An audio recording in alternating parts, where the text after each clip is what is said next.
वैशालीचा निरोप. वैशालीला प्रणाम. आपल्या अंतिम प्रवासास निघण्यापूर्वी भगवान बुद्ध राजगृहाजवळील कृदकूट पर्वतावर राहत होते.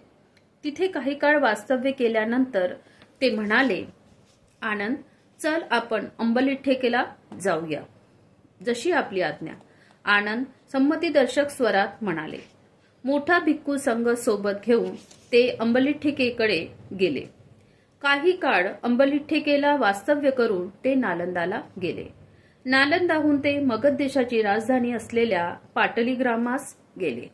पाटलीग्रामाहून कोटीग्रामाला आणि कोटीग्रामाहून नादिका येथे ते गेले. ह्या प्रत्येक स्थानी ते काही दिवस थांबले आणि भिक्खू संघासाठी किंवा उपासकासाठी त्यांनी तिथे प्रवचने दिली. नादिकेहून ते वैशालीस गेले. वैशाली हे महावीरांचे जन्मस्थान होते आणि म्हणूनच जैन धर्माचा तो एक मोठा दुर्ग्रही होता. तरी पण लवकरच तिथल्या नागरिकांना आपल्या धम्माकडे वळवण्यात भगवान बुद्ध यशस्वी झाले. असे सांगतात की अवर्षणामुळे वैशालीत असा दुष्काळ पडला होता की त्यामुळे अनेक लोक मृत्युमुखी पडले. वैशालीच्या जनतेने सभा बोलावून ह्याबाबत चर्चा केली. पुष्कळ वादविवाद होऊन अखेर सर्वांनी भगवान बुद्धांना नगरास येण्याचे निमंत्रण देण्याचा निर्णय घेतला. बिंबिसार राजाचा मित्र व वैशालीचा एक लिच्छवी पुरोहित पुत्र महाली ह्याला निमंत्रण देण्यासाठी पाठविण्यात आले. भगवान बुद्धांनी निमंत्रणाचा स्वीकार केला व 500 भिक्खूंसह ते निघाले. वज्जियांच्या प्रदेशात त्यांनी प्रवेश केला न केला तोच विजेच्या गडगडासह वादळ होऊन मुसळधार वर्षा झाली व दुष्काळाची समाप्ती झाली. वैशालीच्या जनतेने भगवान बुद्धांचे जे अपूर्व स्वागत केले त्याचे कारण मुख्यतः हेच होते. भगवान बुद्धांनी त्यांची हृदये जिंकल्यामुळे वैशालीच्या जनतेने सहजच उत्साहाने त्यांना प्रतिसाद दिला व आदरातिथ्य केले. नंतर वर्षावासाचा समय आला. भगवान बुद्ध वर्षावासासाठी वेळुवनास गेले आणि भिक्खूंना वैशालीतच वर्षावास करण्यास त्यांनी सांगितले. वेळुवन येथील वर्षावासानंतर भगवान पुन्हा वैशालीला आले, कारण वैशालीचा निरोप घेऊन पुढील प्रवासात जाण्याचे त्यांनी योजिले होते. एके दिवशी भगवान बुद्धांनी सकाळी वस्त्रे परिधान केली आणि भिक्षापात्र घेऊन भिक्षेसाठी वैशालीत त्यांनी प्रवेश केला.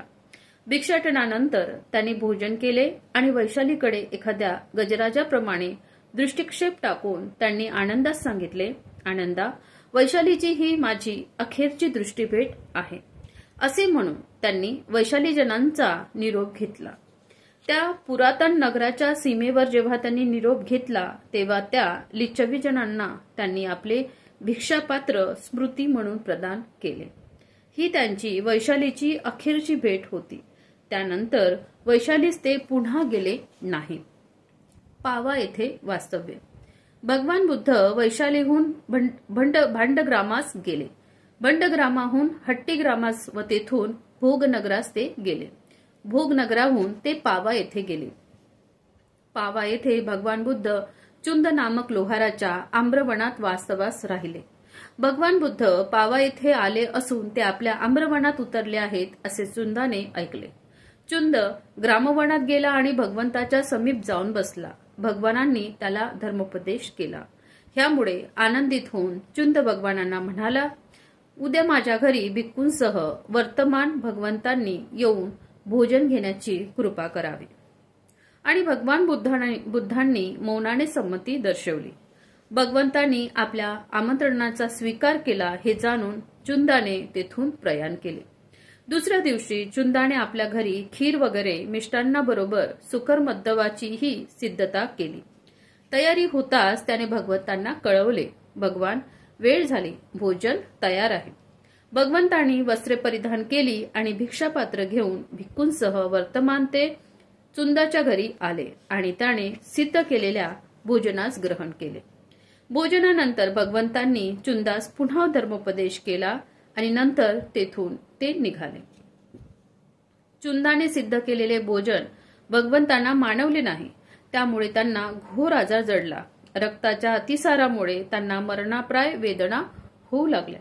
पण भगवंतांनी स्मृती संप्रजन्याचा नियोग करून कसे तरी ते सर्व सहन केले आम्रवनात परतल्यानंतर मलशुद्धी झाल्यानंतर भगवान आनंदाला म्हणाले, चल आपण कुशिनाराला जाऊया. आणि मग सर्वजण पावाहून निघाले. कुशिनारा येथे आगमन. भगवान बुद्ध थोडासा रस्ता चालून गेले तोच त्यांना विश्रांतीची जरुरी भासू लागले. मार्गापासून थोडेसे बाजूला जाऊन एका वृक्षाखाली ते बसले आणि आनंदाला म्हणाले, आनंदा, वस्त्राची घडी करून माझ्याकरिता बिछाईत कर. मी थकलो आहे. काही काळ विश्रांतीची मला गरज आहे. जशी आपली आज्ञा, आनंद म्हणाले. आणि त्यांच्या आज्ञेप्रमाणे त्यांनी वस्त्राची चौघडी करून बिछाईत तयार केली. भगवान बुद्ध त्यावर आसनस्थ झाले. आसनस्थ झाल्यावर ते आनंदाला म्हणाले, आनंदा, थोडे पाणी आण. तहान लागली आहे, पाणी प्यावे म्हणतो. आनंद म्हणाले, ककुत्थ नदी इथूनच जवळ आहे. तिथे पाणी स्वच्छ, चविष्ट, शीतल आणि पारदर्शक आहे. प्रवाहात उतरणेही सुलभ व आल्हाददायक आहे. भगवंतांनी तिथे चलावे, म्हणजे पाणी पिता येईल आणि हातपाय धुवून बरे वाटेल. ह्या जलाशयाचे पाणी निर्मळ नाही, घाणेरडे आहे. भगवान बुद्धांचा देह इतका दुर्बल झाला होता की ते नदीजवळ जाऊ शकत नव्हते. जवळच्या जलाशयातल्या पाण्यावरच त्यांनी समाधान मानले. आनंदाने पाणी आणले आणि भगवंतांनी ते प्राशन केले. थोडा वेळ विश्रांती घेऊन भगवान बुद्ध भिक्खूंसह ककुत्थ नदीकडे गेले. तिथे आल्यावर ते पाण्यात उतरले आणि त्यांनी स्नान केले व जलप्राशन केले. नंतर दुसऱ्या तीरावरून ते बाहेर आले आणि आम्रवनाकडे त्यांनी प्रयाण केले. तिथे पोहोचल्यावर त्यांनी आनंदाला बिछाईत पसरण्यास पुन्हा सांगितले. मी थकलो आहे, जरा पडावे असे वाटते.